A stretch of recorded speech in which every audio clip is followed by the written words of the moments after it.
రామోజీరావు మృతి. కన్నీళ్లు పెట్టుకున్న రాజమౌళి. మీడియా దిగ్గజం రామోజీరావు పార్థివదేహాన్ని డైరెక్టర్ రాజమౌళి సందర్శించారు.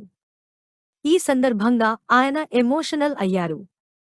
రామోజీ భౌతికకాయాన్ని చూడగానే కన్నీళ్లు ఆపుకోలేకపోయారు. అనంతరం మీడియాతో మాట్లాడుతూ తీవ్ర భావోద్వేగానికి లోనయ్యారు. రామోజీ నిర్మాతగా రాజమౌళి శాంతినివాసం సీరియల్ తీశారు. బాహుబలి సహా ఎన్నో చిత్రాలను రామోజీ ఫిల్మ్ సిటీలో చిత్రీకరించారు.